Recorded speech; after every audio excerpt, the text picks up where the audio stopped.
Habitants de la terre, fils et filles de l'homme, peuple d'Afrique et de tous les continents, je suis loin de l'Éternel, le témoin du Seigneur de toute la terre, le messager de celui qui est, qui était et qui vient, le Dieu véritable qui a créé les cieux et la terre, celui qui, pour créer l'homme, a dit, faisons l'homme à notre image, selon notre ressemblance. Dieu m'envoie te dire ce que tu dois connaître pour que ton séjour ici-bas ne soit pas un échec, afin que tu saches à quelle fin il t'a créé. Écoute donc la parole de ton Créateur. En disant, faisons l'homme à notre image, selon notre ressemblance, Dieu exprimait sa volonté d'avoir des enfants sur la terre, des héritiers. Ce projet, le Créateur devait le réaliser en 2 phases. La première fut accomplie lorsqu'il forma un homme et une femme de la poussière de la terre, les a bénis et leur a dit, soyez féconds, multipliez et remplissez la terre. L'Écriture dit qu'il y a une deuxième phase. Première lettre aux Corinthiens chapitre 15 versets 45 à 46. En effet, l'Écriture déclare, le premier homme, Adam, devint un être vivant, mais le dernier Adam est l'esprit qui donne la vie. Ce n'est pas le spirituel qui vient le premier, mais le matériel, le spirituel vient ensuite.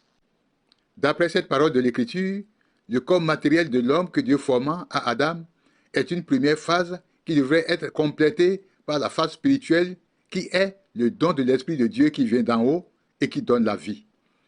La réalisation de cette phase spirituelle devrait consacrer l'aboutissement du projet de Dieu de faire l'homme à son image et selon sa ressemblance. C'est l'engendrement, l'adoption des hommes et des femmes par Dieu. Et c'est de cela que Dieu m'envoie te parler pour que tu comprennes ce qu'il a voulu faire de toi en te créant. L'adoption des humains par Dieu devrait être accomplie après que l'homme et la femme auront multiplié et rempli la terre. Car tels qu'ils ont été créés, ils n'étaient pas encore l'image et la ressemblance parfaite de Dieu, parce qu'ils sont faits de chair et de sang. Or, il est écrit. Première lettre aux Corinthiens chapitre 15 verset 50. Voici ce que je veux dire, frères, ce qui est fait de chair et de sang ne peut pas avoir part au royaume de Dieu, et ce qui est mortel ne peut pas participer à l'immortalité. Dieu devra les rendre participants de sa vie et de sa nature divine, en leur donnant, ainsi qu'à leurs descendants, son Saint-Esprit. Cet Esprit divin leur donnerait le pouvoir de devenir des enfants de Dieu. Il changerait leur corps terrestre mortel en corps céleste immortel, selon qu'il est écrit. Première lettre aux Corinthiens chapitre 15 verset 53. En effet, ce qui est périssable doit se revêtir de ce qui est impérissable. Ce qui meurt doit se revêtir de ce qui est immortel. Malheureusement, cette deuxième phase du plan divin n'a pas été réalisée parce que l'homme a désobéi à Dieu et s'est soumis à un esprit trompeur. Pour cela, nous sommes devenus des apatrides, des héritiers qui ont perdu leur droit d'héritage du fait de notre père Adam qui s'est soumis à un autre, l'esprit méchant devenu l'administrateur qui gère ce monde déchu depuis que Adam a désobéi à Dieu. Lettre aux Romains chapitre 5 verset 12. Le péché est entré dans le monde à cause d'un seul homme, Adam, et le péché a amené la mort. Et ainsi, la mort a atteint tous les hommes parce que tous ont péché. Lettre aux Éphésiens chapitre 2 verset 1 à 2. Autrefois, vous étiez spirituellement morts à cause de vos fautes, à cause de vos péchés. Vous vous conformiez alors à la manière de vivre de ce monde, vous obéissiez au chef des puissances spirituelles de l'espace, cet esprit qui agit maintenant en ceux qui s'opposent à Dieu. Ce sont ces autorités spirituelles mauvaises du monde céleste que les descendants de l'homme prennent pour des dieux et les adorent. C'est pourquoi Dieu avait déclaré. Psaume chapitre 82 versets 6 à 7. Je le dis bien, vous êtes des dieux. Vous tous, vous êtes de la famille du Dieu Très-Haut. Pourtant, comme les humains, vous devrez mourir, comme un simple ministre, vous serez déchus. Mais Dieu est amour.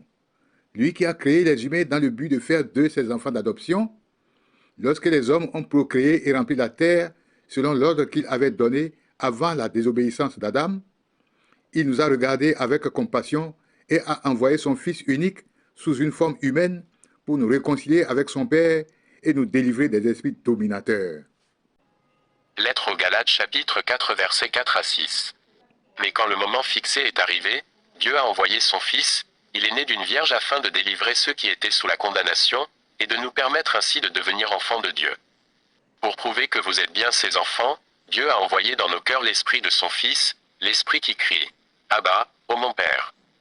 Ainsi, tu n'es plus esclave, Mais enfant, et puisque tu es son enfant, Dieu te donnera l'héritage qu'il réserve à ses enfants. Toi qui m'écoutes, homme ou femme, riche ou pauvre, sache que tu es d'une grande valeur pour Dieu qui t'a créé. Mais ta valeur ne sera complète que lorsque Dieu réalisera en toi la phase spirituelle de son plan, celle qui consiste à mettre en toi son propre Esprit Saint venant d'en haut, l'Esprit qui te donnera la vie éternelle et le pouvoir de devenir son enfant et son héritier. Écoute ce qu'il dit. Lettre aux Galates chapitre 4 versets 8 à 9. Autrefois, vous ne connaissiez pas Dieu et vous étiez esclaves de Dieu qui n'en sont pas en réalité. Mais maintenant que vous connaissez Dieu ou, plutôt, maintenant que Dieu vous connaît, comment est-il possible que vous retourniez à ces faibles et misérables forces spirituelles?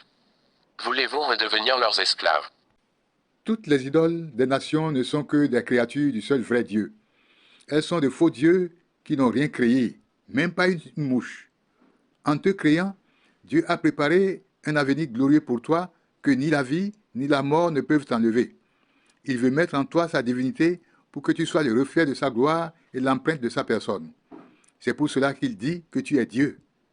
Si c'est cela ta véritable identité, pourquoi te prosternerais-tu alors devant de simples créatures?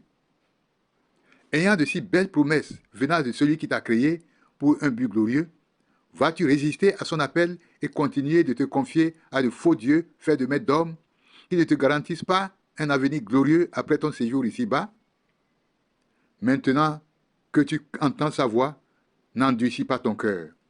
Confie-toi au seul Sauveur qu'il a envoyé, son Fils Jésus-Christ qui a donné sa vie en sacrifice pour toi. Écoute ce qu'il te dit. Évangile selon Jean chapitre 5 versets 24 à 29. Oui, je vous le déclare, c'est la vérité. Quiconque écoute mes paroles, et croit en celui qui m'a envoyé, possède la vie éternelle.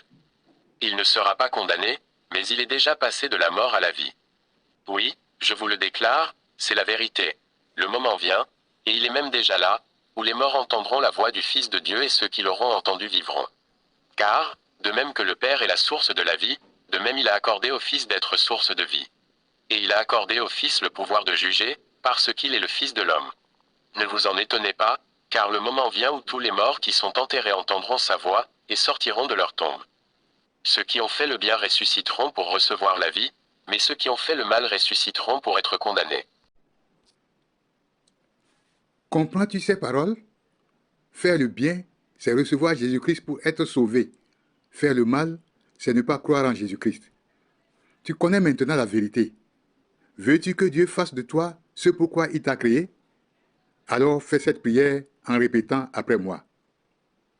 Mon Dieu, mon Créateur, j'ai vécu dans l'ignorance de la vérité, loin de ta présence. Je reconnais que j'ai péché contre toi. Je viens à toi avec un cœur repentant. Pardonne-moi et reçois-moi comme un fils prodigue. Tu es mon Père. Donne-moi ton Esprit Saint et écris mon nom dans ton livre de vie. Merci Seigneur Jésus pour le sacrifice que tu as consenti pour mon salut. Merci et merci encore. Amen. Sache que désormais tu n'es plus seul. Dieu est avec toi par son esprit. Joins-toi à d'autres enfants de Dieu pour être enseignés et édifiés. Et demeure toujours en communion avec ton Seigneur. Que Dieu te bénisse et qu'il te garde. Amen.